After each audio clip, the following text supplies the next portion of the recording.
I'm sports editor Dan Waisner, and this is SVM's Blitz for Week 9 of the high school football season. Up first, we have the Clash of the Titans, as Forreston goes to Lanark to play the Eastland Pearl City Wildcats. The Cardinals and Wildcats have been crushing teams this year, and now it's time for the two undefeated teams to meet in Lanark. The key spot in this game could be quarterback.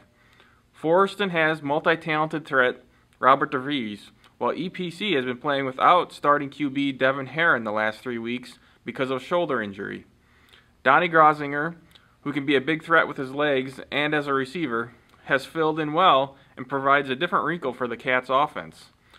Both of these teams have big postseason plans, as Forreston is ranked number 1 in Class 1A and EPC is number 2 in Class 2A. But for now, it's time to decide who will be the NUIC Northwest champion. Up next, looking to clinch. 3 area teams can guarantee spots in the playoffs with a win on Friday. All 3 come out of the Three Rivers North Conference. Amboy, Fulton, and Erie Prophetstown are all 5-3 and sitting in precarious spots in terms of playoff points. The Clippers have a tough task in trying to beat undefeated and top-ranked Newman at Roscoe Eads Stadium. Fulton has a huge game against Bureau Valley, which has been on a roll of late.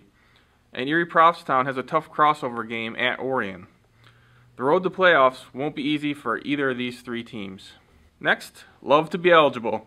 As I mentioned, the BV Storm have been on a roll of late, and at 4-4 they are fighting for their playoff lives against Fulton on Friday. The Storm and freshman QB Drake Davis have seemed to figure things out the last 3 weeks after a 1-3 start to the season.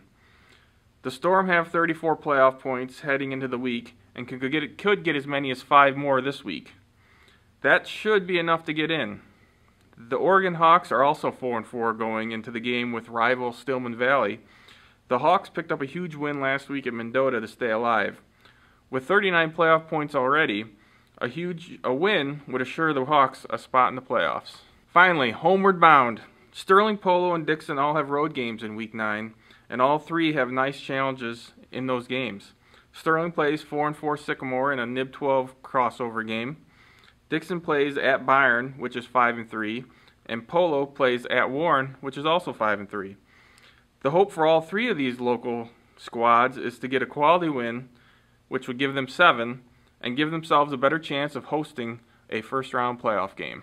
Check out previews for the 2014 cross-country regionals and volleyball coverage in Friday's editions.